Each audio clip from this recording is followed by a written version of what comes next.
Manifesto में वो लिखा हुआ है कि हम ये काम करेंगे और बिहार की जो पॉपुलेशन है वो इस बात को एक्सेप्ट कर रही है, तो आरजेडी को आप पूरा बहुमत दें, लेकिन ऐसे न दें कि केवल यादव है, तेजस्वी यादव है, मैं यादव हूँ, मैं यादव को वोट दूंगा। बिहार भ्रष्टाचार के चरम सीमा पे, बिहार को बचा लीजिए। तो तब भाजपा ने देखा कि भैया क्या बिहार को जंगल राज में छोड़ दे। जब जो बिहार में जो इन्होंने मैटर किया कि आप एक दल बदलू आदमी को अपने साथ बार बार जोड़ रहे हैं, ये नीतीश के साथ 2 बार ऐसे पहला भी कर चुके हैं, ठीक है ना। ऐसा बात नहीं कि पहली बार हुआ है कि चलो अब जोड़ लेते हैं, वो धोखेबाज इंसान 2-3 बार कर चुका है ऐसा। अपना अपना परसेप्शन है, व्यू है, पर्सपेक्टिव है देखने का।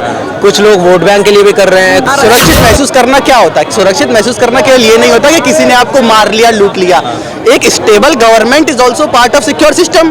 तो शासन का मतलब होता है क्या? सुशासन, यानी कि गुड गवर्नेंस। गुड गवर्नेंस तो वहाँ अवेलेबल ही नहीं है। तो अभी ऐसा तो नहीं कि इंस्टेंट चेंज हो जाएगा। सोसाइटल अगर आपको चेंज चाहिए तो वो तो लगेंगे सालों साल। बिहार के लोगों में हो गया है इन्फीरियोरिटी कॉम्प्लेक्स अभी, कि हम तो दूसरी जगह पर काम करते हैं, बाहर चले जाएंगे बिहार के, वहाँ मजदूरी कर लेंगे, कुछ कमा खा लेंगे, घर पर भेज देंगे। जब तक बिहार के लोगों में खुद में वो घमंड नहीं जगेगा कि हम भाई बिहार से आते हैं और हमने इस देश को हमेशा से आगे बढ़कर सपोर्ट किया है। स्वागत है आप सभी का रामराज न्यूज़ में। इस जगह 2024 के चुनाव की चर्चा हो रही है, तो हम जनता की राय जानते हैं और उनसे समझते हैं कि क्या माहौल है और 2024 में जो है वो किसकी सरकार बनने वाली है।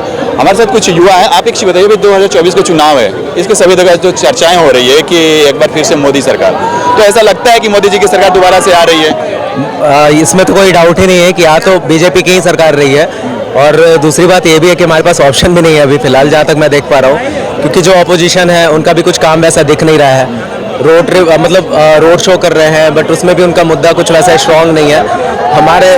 और जो करंट हमारी गवर्नमेंट है उनका मुद्दा हो या ना हो, लेकिन अभी जो रिसेंटली काम हो रहे हैं उसके बेसिस पे तो कंफर्म है कि बीजेपी ही आ रही है। आप क्या कह रहे हैं? आप कांग्रेस की सरकार चाहते हैं हम लोग तो। कांग्रेस क्यों? लोग तो कह रहे हैं कि मोदी सरकार अच्छा काम किया है, मोदी की सरकार दोबारा से आनी चाहिए। कुछ भी अच्छा काम नहीं है, कहीं से कहीं तक के लिए काम नहीं है। ये सिर्फ जाति और धर्म, मंदिर, मस्जिदें और पाकिस्तान है, इंडिया, भारत, ये सब करते रहते हैं। विकास के बात नहीं होती है, शिक्षा के बात नहीं होती है, रोजगार के बात नहीं होती है, ये सब कहते बातें नहीं करती है। अब कहीं भी और पार्टी तोड़ के ही एक दूसरे राज्य के पार्टी तोड़ के अपना सरकार बनाने चाहते हैं। इनसे पूछे कि कौन सी जगह तोड़ के बनाया है। ये पूछे कौन सा राज्य जहाँ पे बीजेपी ने सरकार तोड़कर अपनी सरकार बनाई? एक जगह महाराष्ट्र में तो तोड़ के बनाया। आइए इधर है, बिहार में जवाब दे। बिहार में महाराष्ट्र का सुन लो। बाल ठाकरे जी वो कहते थे मैं मर जाऊंगा, मैं दब जाऊंगा, कांग्रेस की गोद में कभी नहीं बैठूंगा। उद्धव ठाकरे के पिछवाड़े पे लात मार दिया। तो साहब सरकार तोड़ी नहीं। बिहार की बात कर रहे हैं। अब आगे आइए, बिहार की बात कर रहे हैं। बिहार में नीतीश जी क्या बोले थे? आइए बोलिए। बिहार में नीतीश जी नहीं बोले थे, अमित शाह जी बोले थे। क्या बोले थे? दरवाजा तो सुन लीजिए, से आ गए।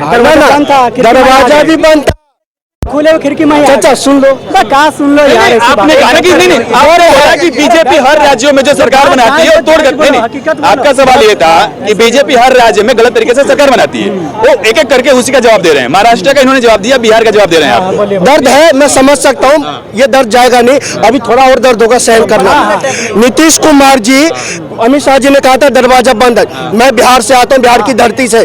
भाई साहब बिहार को जंगल राज में नहीं छोड़ते। जाते भाजपा कार्यालय, वो कहते साहब बिहार जंगल राज में है, बिहार भ्रष्टाचार के चरम सीमा पे, बिहार को बचा लीजिए। तो तब भाजपा ने देखा कि भैया क्या बिहार को जंगल राज में छोड़ दे। क्या पता चल रहा है साथ है नहीं है, आज साथ है कल ना हो, परसों हो परसों ना हो। तो पॉलिटिकल पार्टी रहती है ना, वो कभी भी चेंज कर सकती है, किसी का साथ नहीं होता उसमें। अभी वो भाई कह रहे हैं पॉलिटिकल पार्टियां जो होती है वो राज्यों के विकास करने के लिए होती है या बस पलटी मारने के लिए होती है? होती राज्यों के विकास करने के लिए, लेकिन पलटी मार दें ये किसी को पता थोड़ी है, कब मार सकती है कब नहीं मार सकती है। तो ट्रस्ट और जनता के साथ धोखा नहीं है। स्पेशली बिहार में तो सबसे ज्यादा धोखा है। ये बात बिहार हुआ या महाराष्ट्र हुआ, वो एग्जाम्पल एकदम सही दे रहे थे कि वो बिहार के भले के लिए बीजेपी ने उनको शामिल किया अपने पार्टी में, और कहीं ना कहीं नीतीश जी ने जो किया वो सही किया। अभी उन्होंने कहा, ये बताइए तो फिर नीतीश जी ने वो भी सही किया था जब वो तेजस्वी जी के साथ चले गए थे, है कि नहीं? मेन बात यहाँ पर ये नहीं है कि किसने सही किया या किसने सही नहीं किया। प्रॉब्लम ये है कि आप जब पॉलिटिक्स में जा रहे हैं, आप इलेक्शन लड़ रहे हैं, आप एक पार्टी के साथ में लड़ रहे हैं कि हाँ मैं इनकी विचारधारा को फॉलो कर रहा हूँ, और आप अगले ही साल में दूसरे के साथ चले जाते हैं कंप्लीटली अपोजिट विचारधारा के साथ में, और फिर नेक्स्ट ईयर में आप फिर वापस भी आ जाते हैं, तो अब जनता आप पर कैसे विश्वास कर ले कि आप आने वाले समय में फिर नहीं बदल जाएंगे? आप किस विचारधारा को फॉलो कर रहे हैं, इस बात की तो वहाँ पर कंफर्मेशन है ही नहीं। नीतीश जी के इस तरह के जो स्टैंड हैं, तो क्या उससे लगता है कि एनडीए को बिहार में जो है नुकसान होगा? एनडीए को एब्सोल्युटली नुकसान होगा, लेकिन एनडीए एज अ पार्टी गलत नहीं है, क्योंकि इन्होंने क्या कहते हैं सेंटर स्टेज पर काफी सही काम किया है मेरे ओपिनियन में। अब परफेक्ट काम तो कोई कर नहीं सकता है, लेकिन ये वाला जो बिहार में जो इन्होंने मैटर किया कि आप एक दल बदलू आदमी को अपने साथ बार बार जोड़ रहे हैं, ये नीतीश के साथ 2 बार ऐसे पहला भी कर चुके हैं, ठीक है ना? ऐसा बात नहीं कि पहली बार हुआ है कि चलो अब जोड़ लेते हैं, वो धोखेबाज इंसान 2-3 बार कर चुका है ऐसा, तो आप बार बार क्यों कर रहे हैं इस तरीके से? आप लोग का भी मानना है कि जो नीतीश जी का डिसीजन है वो गलत है? बीजेपी का डिसीजन गलत। बीजेपी का डिसीजन एकदम सही बात। बीजेपी का डिसीजन, दल बदलू को बदलते रहोगे, लेते रहोगे तो उन्होंने कहा ना कि बीजेपी ने उसको इसलिए शामिल किया ताकि बिहार का कोई जंगल राज ना आए। उनका पर्सनल डिसीजन था कि जंगल राज मिटाने के लिए, कहने के लिए जंगल राज मिटाने के लिए उन्होंने क्या कहते हैं 10 साल पहले भी उनको किया था, फिर उसके बाद मतलब जितनी भी बार उन्होंने कोalition में पार्टी बनाई है सबका रीजन सेम था कि सुशासन बाबू आएंगे, यही था कि नहीं था उनका? सुशासन कहाँ आया? अभी तक तो नहीं आया बिहार के अंदर। सरकार नहीं है बिहार में, नहीं है। तो लोग तो कहते हैं कि जंगल राज बीजेपी ही करती है, कि जंगल राज पहले हुआ करता था, आज जो जंगल राज नहीं है बिहार में, सभी लोग आज सुरक्षित महसूस करते हैं बिहार में। तो फिर सुशासन की सरकार किसे कहेंगे जब सभी लोग सुरक्षित महसूस करते हैं? मैं आप क्या नुकसान तो जनता का ही हो रहा है ना सर उसमें। मान लिया शासन जो सरकार का है। देखिए, सुरक्षित महसूस करना क्या होता है? सुरक्षित महसूस करना केवल ये नहीं होता कि किसी ने आपको मार लिया, लूट लिया। एक stable government is also part of secure system. अगर एक स्टेट के अंदर गवर्नमेंट स्टेबल नहीं होगी तो वो सिक्योर कैसे हुआ? सही बात है कि नहीं है? अब आज अगर बिहार की पॉलिटिक्स में लोगों को ये विश्वास नहीं है कि आदमी सिक्योरिटी हमको दे सकता है, स्टेबिलिटी हमको दे सकता है, सर्विस हमको प्रॉपरली दे सकता है, तो वो सुरक्षित नहीं है। सुशासन का मतलब होता है क्या?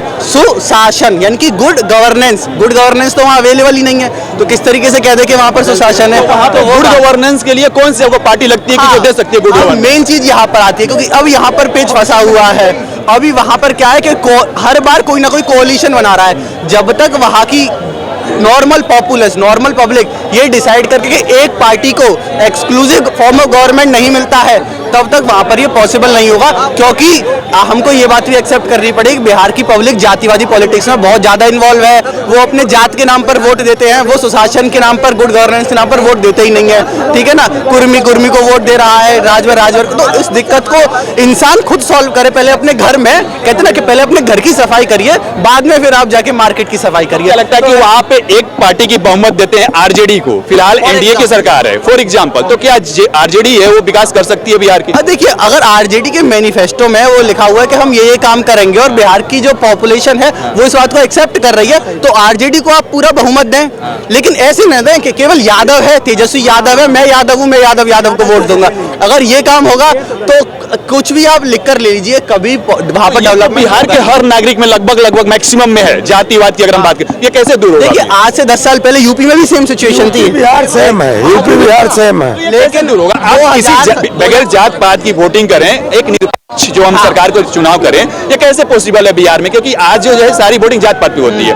अगर कुर्मी की बात करें तो जेडीयू को वोट देगा, यादव की बात करें तो आरजेडी को वोट देगा, अपर कास्ट की बात करें तो बीजेपी को देगा कुछ समुदाय। तो ये समस्या बिहार में क्यों है? क्या क्योंकि आपको लगता है कि शिक्षा व्यवस्थाएं खराब है बिहार में, इसके वजह से हुआ है? देखिए, शिक्षित होंगे तो लोग समझदार बनेंगे। केवल शिक्षित वाली बात नहीं है। मैं आपको एक और बात बताता हूं, बिहार के लोगों में हो गया है इंफीरियरिटी कॉम्प्लेक्स अभी, कि हम तो दूसरी जगह पर काम करते हैं, बाहर चले जाएंगे बिहार के, वहां मजदूरी कर लेंगे, कुछ कमा खा लेंगे, घर पर भेज देंगे।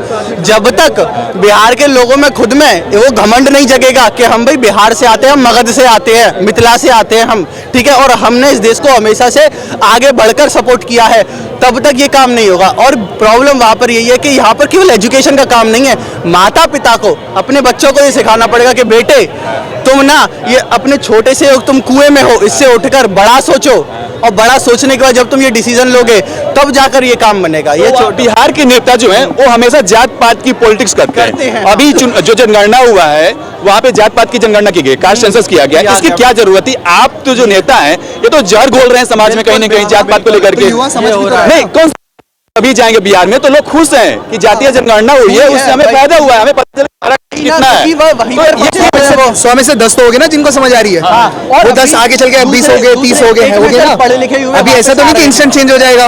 सोसाइटल अगर आपको चेंज चाहिए तो वो तो लगेंगे सालों साल। तो पॉलिटिकल पार्टी है क्यों नहीं सोचती है इस तरह की बातें क्यों करती है? उनको तो जीतना है, वो अपना मुद्दा क्यों उठाएंगे?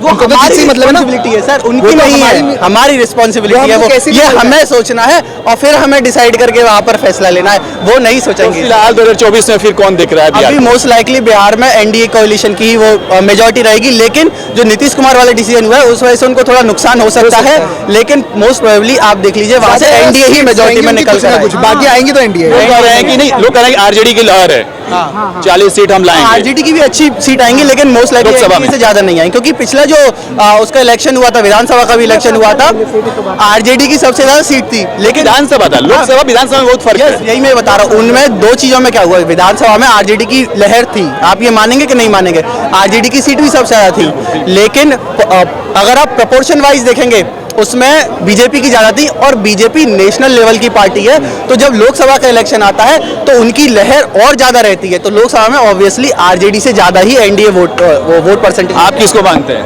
किसकी सरकार आ रही है? बिहार की अगर बात करें, कौन सीटें जीत रहा है? यूपी में कांग्रेस, यूपी में कांग्रेस, अखिलेश का दिया भाई वोट खुल्लम अखिलेश को।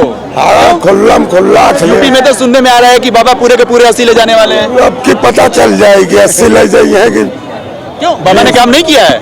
अरे वो काम करे, हम किसानों से पूछा कितना नुकसान होता यूपी के है। किसान भी खुश हैं, उनके गन्नों का दाम बढ़ा दिया गया है। अरे गन्ने के नहीं बढ़ाओ, हमारे सबके पैरा राशन कहा जाता है, क्यों, राशन भी मिल रहा है सबको कहाँ वहाँ? मिलता है? अब तो राशन कार्ड नहीं 5 किलो जो मोदी जी देते हैं। बना था उसको भी काट दिया गया। अच्छा, बत्ती का बिल महीने में 1200 2500 ऐसे बिल आता है लोग।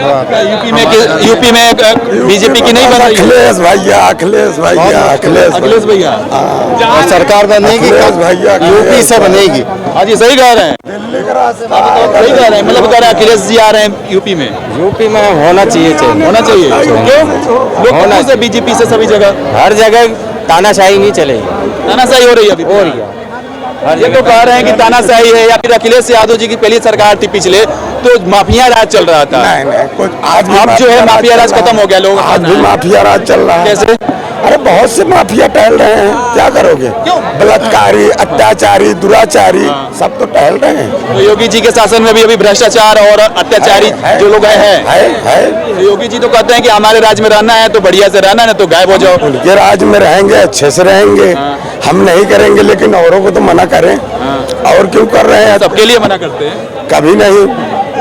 जी, आप क्या कहेंगे यूपी के बारे में? यूपी में तो क्या कर रहे हैं? यादव मिले तो उसको पीस के पी जाओ, अगर थोड़ा सा काम करे तो उस पर ज्यादा अत्याचार लगा दो। नहीं, तो ये तो बीजेपी आएगी। यूपी में तो बीजेपी लीड में है, और ये तो कह रहे हैं कि अखिलेश यादव जी ला रहे हैं सारी सीटें 80 की 80। नहीं 80 नहीं आएगी, फिर भी इस बार बढ़त सीट कब आई थी? सपा सबसे मजबूत स्थिति में थी, इससे पहले इतिहास में सपा के पास में 80 सीट थी कभी हमने नहीं 80 थी की ना? तो बात की नहीं, लेकिन फिर भी 80 में 40 तो या नहीं 25 तो आएगी ही पक्का। 40 सीट तो बंटवारे में अखिलेश यादव को मिली ही नहीं है, वो 40 सीट पे लड़ नहीं रहे हैं भैया। आएगी। 40 सीट तो लेके कैसे आएंगे? कांग्रेस और वो मिला करके बात। अरे कांग्रेस, अखिलेश यादव की इंडिपेंडेंट सीट कितनी है? बीजेपी 60 से 65 सीट लेके जाएगी, 10 से 15 सीट में कांग्रेस और अखिलेश यादव लेंगे। और बताइए, ऐसे कह रहे हैं कि ऐसा ऐसा कुछ नहीं। जब उस बार गठबंधन हुआ था तो उसमें मायावती अखिलेश में 16 सीट आई थी, तो इस बार ऐसा अच्छा, नहीं। यूपी में तो चलो आपकी ये राय, अगर हम पूरे इंडिया की बात करें तो किसकी बन रही है? देखिए, सरकार तो डेफिनेटली बीजेपी की ही बन रही है, लेकिन आप तो यूपी में भी लेकर के आ रहे हैं। नहीं, यूपी में तो आ ही रही है। देखिए, दिल्ली का रास्ता यूपी से होके आता है, और यूपी में बीजेपी की सरकार है, क्योंकि शासन स्ट्रिक्ट है। जो पहले जो अत्याचार था, मतलब गुंडई सही बात है, अत्याचार कम हुआ है। अभी तो आप कह रहे थे कि अत्याचार कम नहीं हुआ है। अब उनके कहने से मैं भी तो कह रहा हूँ कि अत्याचार कम हुआ है। कम हो जाएगा। लेकिन अब भाई अब ये भी भाई कह रहे हैं कि अत्याचार कम हुआ है, अब इनको लगता है आपको क्या दिख रहा है, कम हुआ है? हमें तो नहीं दिखता है कम हुआ है, बढ़ा कह है। रहे हो आप तो कह रहे हो बढ़ा है, फिर ये कह रहे भाई हैं। कह रहे हैं तो हमें भी मानना पड़ेगा। हाँ भाई ठीक है, अच्छा, अब आप जैसे मीडिया लोग जैसे पूछो वैसे बताना पड़ेगा, इसमें कोई दिक्कत नहीं। इनसे डर कर हम भी नहीं, हम डरते नहीं, हम यूपी प्रतापगढ़ से राजा भैया के क्षेत्र से हैं। अच्छा, राजा भैया के हाँ तो अपने आप में एक बड़े अखिलेश यादव के क्षेत्र के हैं भैया। राजा भैया। हाँ तो हम राजा भैया के हमेशा रहते हैं, राजा भैया को सपोर्ट करते हैं, लेकिन सपा के